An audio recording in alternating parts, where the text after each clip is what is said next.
Hey, this is Bill Satry, and I'm along with Jeff Watkins and Robert McFarland. And these guys are who's rocking and rolling in the city of St. George.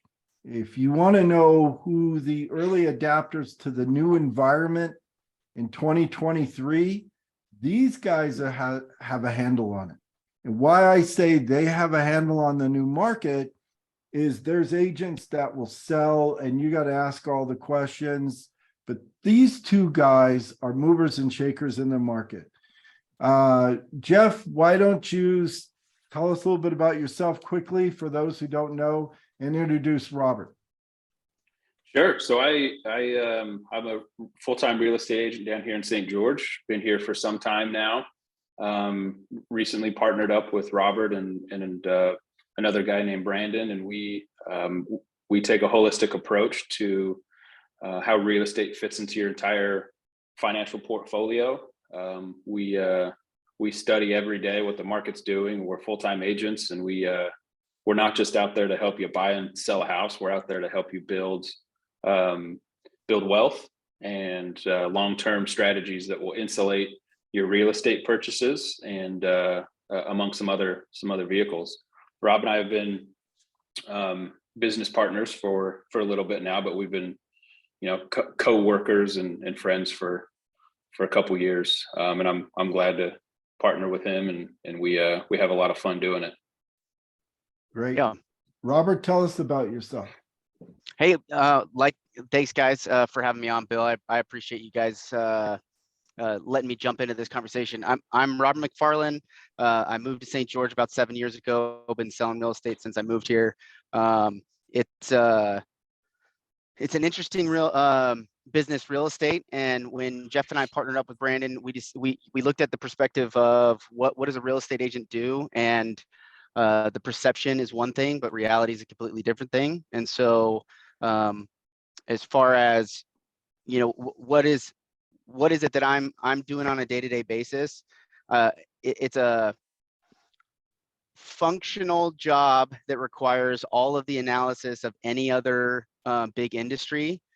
That we go and open up doors, we look at houses. There's the HGTV version, but truthfully, it's the biggest financial investment that 95% of people are going to make. And if you don't have a professional that's working for you that understands all those underlying financial dynamics, it's going to work against you, especially right now, knowing the market's going where it's going. So yeah, I love this business, wouldn't do anything else, and yeah, happy to be on the show. Thanks, Bill. Excellent. Very good. Now, these two guys have come up with formula for investing in real estate in 2023 and possibly 2024. The laws and some of the tax laws allow people to purchase real estate in a little different environment in terms of protection and different companies that you could possibly own rather than buying it personally. Now, this is kind of new to me, but I look back on my life on some of the properties I owned. If I had put them in my LLC, I would have had a different tax situation. I would have had different write-offs. I could have closed and maybe netted more money. Why don't you gentlemen decide who will speak? And maybe it's both of you, but tell us a little bit about the strategy that you're introducing in St. George. Jeff, if you want to take the start on this? Yeah, I think it's nothing new, I don't think, but from a full-time real estate agent perspective, there aren't a lot of people that would trust a real estate agent to delve a little bit deeper into your or a client's full financial portfolio, right? I mean, most agents get a bad rap because it's hey, this guy showed up and opened up a door for me, drafted a couple contracts, and I never saw him again. So our goal is to build clients for life. to have relationships with clients that lead down roads that will help them build wealth, and really be involved in the financial side of what people are doing. You know, and let me jump in, Sure. Jeff, because I think, Bill, you said something. There's some laws around, you know, when you're buying real estate, there's the things that you know, and then there's the things that you don't know. And typically you have to go to, you know, 2 or 3 different people to try to decipher out, okay, how do I do this, right? Because you go to your accountant and they're in charge of just filing your taxes, and they say, well, what can I do to take more advantage of my tax situation? And normally they say, well, you got to come to me and ask me if what you want to do is okay, and I'll just tell you yes or no. I can't really tell you, because if I tell you and then that's wrong, I'm liable, right? So the tax guys all you know, constricted. Real estate agents are a dime a dozen. There's 2,000 real estate agents, 2,000 real estate agents in Washington County. We have 190,000 residents in the entire county. That's 1 in every like 8 humans has their real estate license, right? It's a free license that you can get, 120 hours. It requires no education, and you get with a brokerage, and then you could start selling real estate, right? So the barrier to entry is really low. There's probably 200 agents in the entire county that are functionally doing this as a full-time job, and that can actually really afford, you know, a lifestyle that's not, you know, a $60,000 a year commission based, which is what the normal real estate agent is doing. And then you have a financial planner, right? So you have these 3 people: a financial planner, where most of the time they don't want anything to do with real estate, because they don't want to sell real estate. They don't get paid off real estate. They get paid off of insurance and assets under management. They can help you quite a bit with this tax strategy, right? These laws, but at the same time, they don't want to take the time to say, hey, I know you want to go buy your primary residence, but that doesn't really help, you know, me. So why am I going to really put any effort into it? So you have uneducated real estate agent, you have a tax guy that's trying to save their ass, and you have a financial planner that has no horse in the race, right? Well, the real estate agent is the guy. The real estate agent's the guy that should know these 2 functions of what a real estate property should really be a pillar in your financial driver.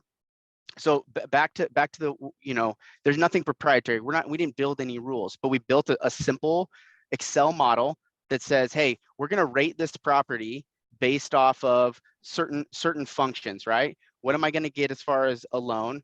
How much money do I have to put down on it? How much is it going to cash flow? Is it expensive to own, or is it not really expensive to own? Because some real estate properties, residential wise, are actually pretty cheap to own, right? There's not a lot of insurance coverage. They're fairly new. There's not a lot of bells and whistles that could go wrong, right? You have a low risk factor on some residential real estate, and then other residential real estate, like a vacation rental, super high risk, and the issue with maintenance costs typically goes under marginalized, right? They don't put in enough margin for that. So we're going to rank the properties based off of, you know, how is it as a financial investment? What's the wealth builder rating on that property? And then you could put that in your pocket. And if you're buying it as a primary residence, okay, now I know that this is the type of property that I'm buying. Is it something I'm going to hold on to for a long time, which we suggest you do? Or is it something that I use as a move up? Is it a lily pad, right? Am I jumping to the house that I really want so that I can leverage appreciation? But the rules have been rewritten. It's 2023. Home values have come down 16.8% since April of 22, and that's a big jump. 22%. You know, 16.8%. Let's say a first-time home buyer puts 5 to 10% down on their first house. They spent all this time saving all this money, and over less than 1 year, that's evaporated, gone. That's a big deal. I don't want you to overlook this lightly, what you just said, because I think it's a great idea what you're doing. So I'm just a guy moving in from California. I got $3 million that I've saved up. I've taken out all my investments out of California. You're able to look, because I don't know the area. I don't know one neighborhood from the next. I don't know, living by Green Springs is better than living by Stuckey Farms. I don't know, right? As I come into the town. of St. George. You mean to tell me I can hire you, you can give an assessment on a fourplex and tell me if it's a good investment by the price of the fourplex, by what you're paying out in terms of maintenance, what you can get for renters, and what the investment prospectus is in terms of a return on investment. Is that true? Absolutely. Absolutely. So Yep. I've got this financial investment. And to your point, Bill, real quick though, is that guy with his $3 million, and then the next guy comes down that has $1 million or dollars, their goals could be completely different, right? Their goals with what they're wanting to achieve in that real estate could be completely different, which in one case would make that fourplex work for them. And then in the other scenario, the guy's like, I don't even want to touch it, right? Because, you know, the versatility in real estate, you know, there's a lot of factors that go into it, but one of the big things is the holding period. How long are you going to hold on to this? How much cash am I going to be into it versus a loan? Because that's going to change the cost. And then on the flip side, it's okay, well, I don't want to be a property manager. Okay, well, if you don't want to be a property manager, we got to factor in that cost. If you do want to be a property manager, now you get to save that money, and that changes the whole prospectus, right? And so each individual, you know, investor that comes in is going to have a different scenario. So as far as our ratings go on the properties, this is just going to be our general baseline. But to one investor or one buyer, it might be valuable, and to another one, they might be looking at it differently. Excellent. You're absolutely right. If I come down there, I'm probably not going to have the propensity to buy a fourplex and buy a home. But the next guy who lived in Park City, coming from the Salt Lake area, probably would like some type of investment. So let me ask you this question. Is now the time to be looking around St. George based on what the market is doing and based on what you're seeing? Would this be a good time? Would this be a good time to start snooping around St. George for opportunity?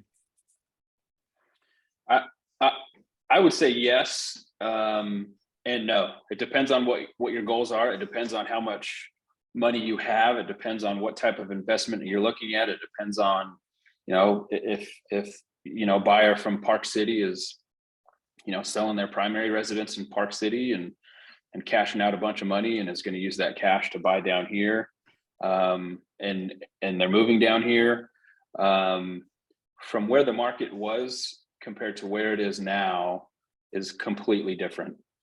But, you know, some of the conversations that we've had, and some of the data that we've looked at suggests that the time from now until, you know, 3, 6, 9 months down the road is probably going to be even more of a stark difference. I would say it's always a great time to look at real estate. Again, it depends on what your goals are, and what you're after. I agree, right? It's always it's a yes and a no. It's a yes because of these functional pieces. Market value of real estate is market value, right? There's lots of different value props. You know, there's a lot of pieces to value. Tax value, Zillow's going to tell you one thing, right? Another real estate agent, your neighbor, everybody's going to tell you a specific value on property, but it's what a buyer's willing to pay and what a seller's willing to sell it for, right? And so supply and demand is going to drive real estate. Residential real estate, you know, is for sure. Commercial at some degree, there's going to be a couple more variables. But if I'm coming from Park City, why am I picking St. George? Right? So if I'm picking St. George because I know the area, I like the area, it's close enough to home. Because nowadays you could go invest in, you know, Mississippi, where the best place to invest in real estate right now is in Mississippi. But if you know nothing about Mississippi, you know no one over there, you have zero interest in going and trying to figure out that market to go get an investment property, then okay, maybe St. George is comfortable for you. So you're like, okay, yes, St. George. Also, why St. George? Supply is down. We went backwards in supply. We were growing in supply from basically April all the way through the end of November. December, we walked backwards in supply. When we have a backwards march in supply and an increase in demand, we have upward pressure on pricing. So values continue to go up in December in a mind-blowing way. It went up in December in that one single month. but I've seen Turnover was Go ahead. 100%. Yeah. Turnover was essentially 100% in the last couple of weeks. I mean, Fast what did too. it was 24 homes on, 21 homes off, or something like that. Something very So- close to that.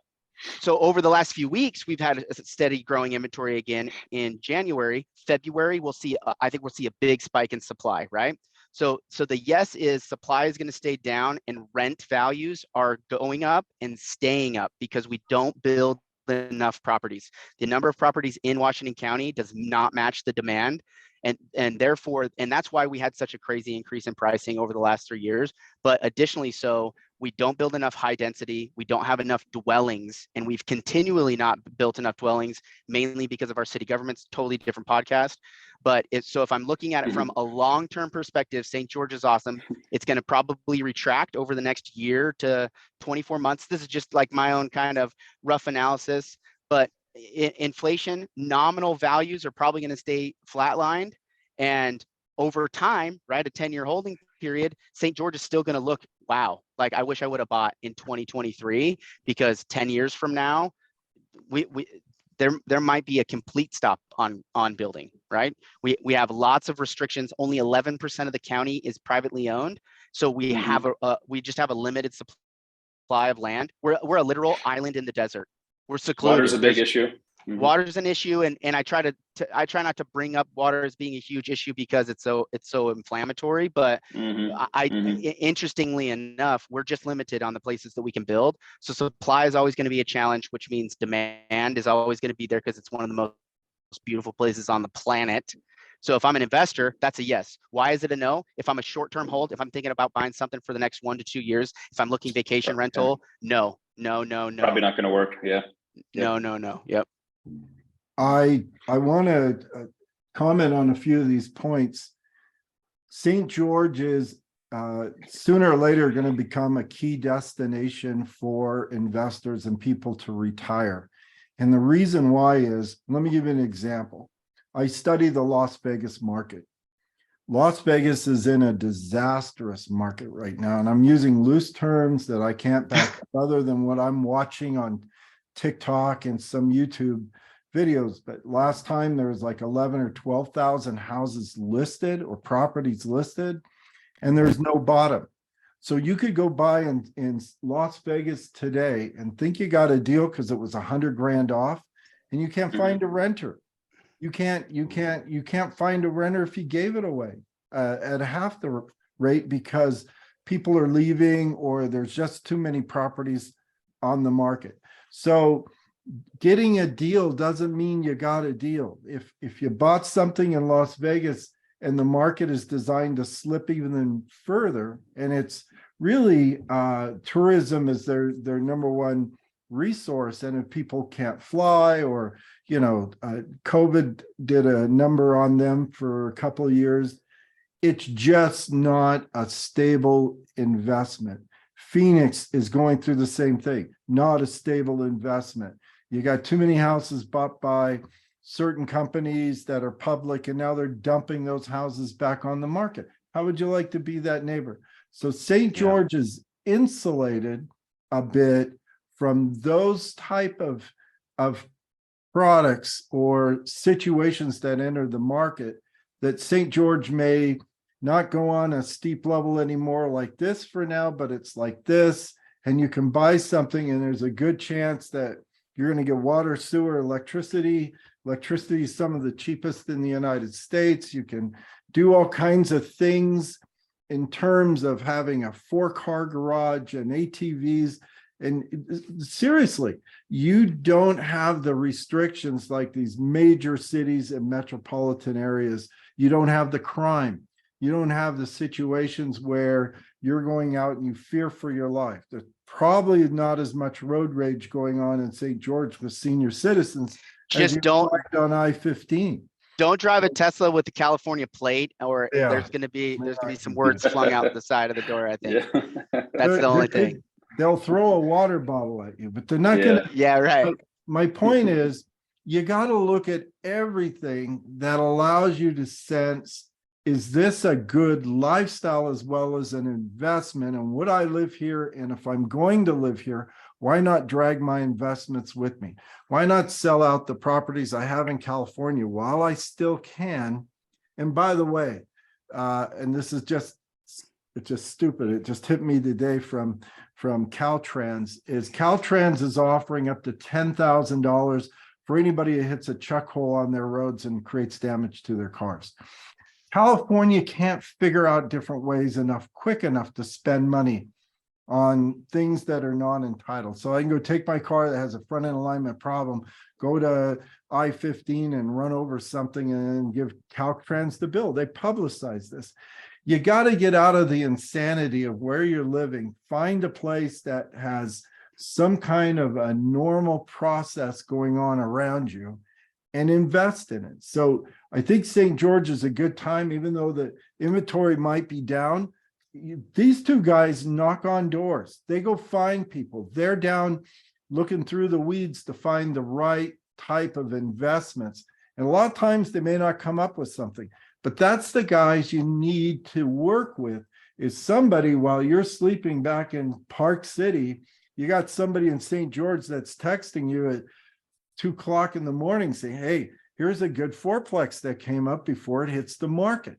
So that's what I see in you guys, is you got a product, a process, you have personality, stability, you have the ability to search out whatever you need for your client, and you take time. You don't have you're not looking at a board where there's sales and you got to close one today. I just don't think you're those kind of guys. Am I right or wrong on these issues? You will not get a text message from me at 2 a.m. I promise you that. There's one thing. The one thing though that I will, unless it's an automated text message sent out. But I'm up. If you got something, I'll watch. yeah, I might be up. I might be up taking care of my little munchkins that I got at home. But I got 3 boys, 6 and under. So I got my hands full. Jeff's got 5 kids. There's, you know, as family guys, the one thing I will say this is that the top sales real estate agent is not the best one. I promise you that. I promise you that the top sales guy is not the best one. That I agree. The bottom sales guy obviously is not the best one. What we will do is, if we're going to be committed to helping you do what you want, we're going to do the absolute best job possible. And you're not going to find anybody that's going to work harder for you. And then not only that, but we want to be your real estate agent, the last one you ever hire, right? And so, and that's why we've brought in Brandon on the personal and financial management side. That's why we have partners in the lending, partners in the accounting. We have partners in that 3-pronged approach to managing this retirement goal, right? Because I think the goal, and correct me if I'm wrong, and maybe some of your listeners will be like, this is not my goal, is to get to retirement, which means do what I want whenever I want, right? I want the ability to do what I want whenever I want. And unfortunately, what ends up happening is or what I've seen happen is we get to retirement age, don't realize that what we were working for was to be able to do what we want, because we've lost what we wanted to do. And Jeff and I both left corporate businesses so that we could literally wake up in the morning, spend the morning with our family, get to the office when we're ready to get to the office after working out, and we have a set schedule for the day to work hard, and then we go home and have dinner with our families as well, right? We want to have a life by design. That's my mug, says a life by design. And we want our clients to want that same thing, and we're gonna all do it together. Arrowhead, Nabisco, we want to do it together, right? We really want to build a community that's here, obviously in St. George and beyond, because people do come here from all over the planet. And yeah, I don't know anybody out there that's going to work the way I work. I promise you that. I mean, maybe Jeff sometimes. I hear the same answer from Jeff. Family man, family people. They appreciate time. Their life is a process, not an event. You guys have really got it together in terms of those things. Now, just because we're running short of time, I've got about 7 minutes. How do people contact you? They're going to watch this. They're watching from, different states. I get mail from everywhere in the United States, people saying I'm retiring. Who do I talk to? And I don't want to make it a 2-step process. how do they get a hold of you guys? So I think the easiest way, and you can post our contact info, but if you go to wealth, WELTH 435.com, so wealth435.com, you'll see our beautiful pictures on there. It'll have our phone numbers and bios. And if someone's saying, hey, look, I watched this video, I'm interested in St. George. Which is a I two-step like- process. Mhm. So Jeff, what's your phone number, man? Just tell him to call us. It's the best way to do it. What's So your best number? way to get a hold, yeah. Phone number is 435-922-0012. It's 435-767-7715. Just call or text us. Easiest way. Call I'm or gonna text us. answer Yeah. my own phone. That's the one thing that a good real estate agent is gonna do is answer their phone. And if they don't answer their phone, they call you right back. I'm telling you, if you're out there watching and you're saying, I've got a plan for the next year, I'm thinking about St. George, now is the time to get started while it's in your mind. It's a process. Jeff, how long have I been looking at St. George? As long as I've known you. Yeah, I bought property there 2 years ago. I'm trying to build. My builder called me yesterday. I'm in a process. It's not an event. If you think you can drive by St. George and pick an area because it's an area, it doesn't work like that in St. George. It is all pretty good neighborhoods, but each neighborhood reflects a different lifestyle and what you're trying to accomplish and how close do you want to be to Costco. There's a million questions that these guys can answer because they live there, they're from there, they understand the area. So I would ask you to call and get a relation. If you don't like them, they're not going to send you a bill. If you get on the phone, do an interview. If they're not the right guys, go to the other 2,000 agents that are sitting home because they have to, not because they want to. So these guys I've known, I'm just getting to know Robert a bit, but I know Jeff and what he does, and he's really good at it. I'd asked, just on a personal note, I have a daughter and boyfriend buying commercial property, and within 10 minutes, Jeff had sent me some information on what to look at commercial property that I could help them use in their closing. It's here in Salt Lake. So sometimes you can have friends, and sometimes you can have acquaintances that do business that are friends that can help you with whatever you need in real estate. Even if you're in Salt Lake or Park City, you can throw a question at them and they'll answer it for you. So guys, anything else in closing that we need to tell people? Hey man, this was awesome. Thank you for bringing us on. We'd love to help anybody that's watching the show. And really, if you're just wanting to tune in to market updates and things like that, Wealth 435 on social media, Instagram, Facebook, YouTube, you name it, Wealth 435. It's us.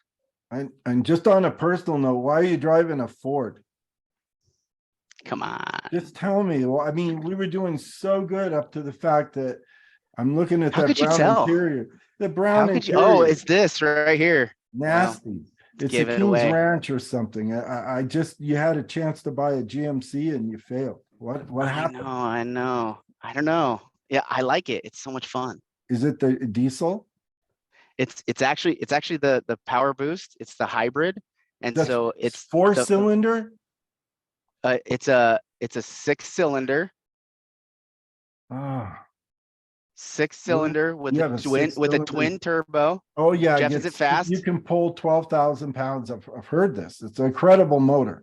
Like you can pull a mountain get- with this thing. I get 26 miles to the gallon.